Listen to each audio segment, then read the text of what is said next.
Et Philippe Michel, bonsoir à nouveau. Vous êtes, je le rappelle, le président de la province Sud et le chef de l'intergroupe Calédonie Ensemble, le Rassemblement et le MPC. Alors comment est-ce que les Calédoniens peuvent être assurés que les recettes de ces taxes seront bien affectées à la lutte contre les méfaits de l'alcool, parce que ce sont des dépenses qui n'ont pas été, des taxes n'ont pas été fléchées. Donc comment les rassurer? D'abord, je voudrais dire que ce qui s'est passé au Congrès ce matin est important. Ça fait 10 ans qu'on se plaint de l'augmentation de la délinquance, des ravages de l'alcool sur le système de santé, mais ça fait 10 ans qu'on trouve toujours un bon prétexte pour ne pas voter les taxes, qui sont la première chose à faire pour lutter contre la consommation excessive d'alcool.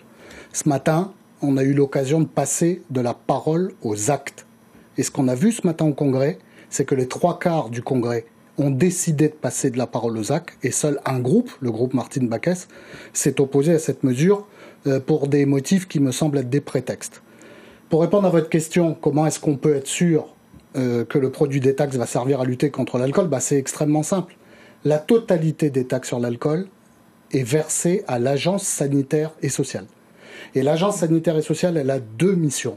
La première, c'est de financer la santé et notamment les dotations aux hôpitaux. Et la deuxième, c'est de financer les plans de lutte contre les addictions. Donc on peut être certain que la totalité des fonds levés grâce aux taxes sur l'alcool, serviront à consolider notre système de santé et lutter contre cette addiction. Alors, quels seront les produits les plus taxés et sur quels critères? Alors, en fait, il y a 3 catégories de produits, on va dire, qui sont ciblés. Les premiers, c'est la bière. La bière à elle seule, c'est 40%, presque la moitié de la consommation totale d'alcool en Nouvelle-Calédonie. Et le problème, c'est qu'aujourd'hui, sur une canette de bière, il y a 4 francs de taxes. Donc on a porté ces 4 francs de taxes à 34 francs de taxes. Ce qui est encore moins que l'Australie. Ce qui est beaucoup moins que l'Australie, puisque l'Australie, c'est 64 francs de taxes sur une canette de bière.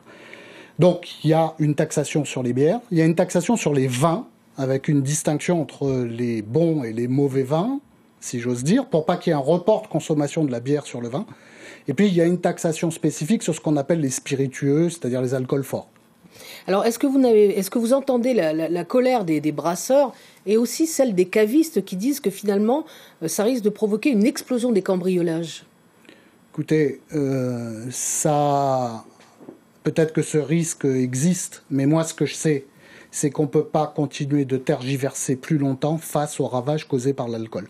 Quand les brasseurs se plaignent de cette augmentation de taxes, moi, je dis une chose. Ils génèrent chaque année 15 milliards CFP de chiffre d'affaires. Ils distribuent en dividendes chaque année 1,5 milliard.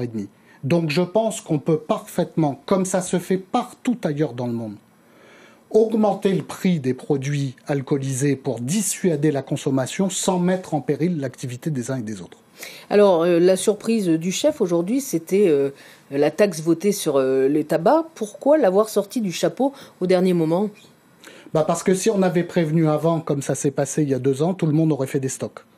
Donc oui, je reconnais que j'ai déposé cet amendement en dernière minute ce matin au cours de la séance, mais c'était précisément pour que la mesure ait un effet. Ce qu'on peut dire, c'est que la dernière fois qu'on a augmenté de 20% le prix des cigarettes, c'était il y a 2 ans, eh bien on a enfin enregistré un ralentissement, une diminution de la consommation. Depuis 2 ans, cette consommation a baissé. Et aujourd'hui, on franchit un nouveau palier pour continuer sur cette voie.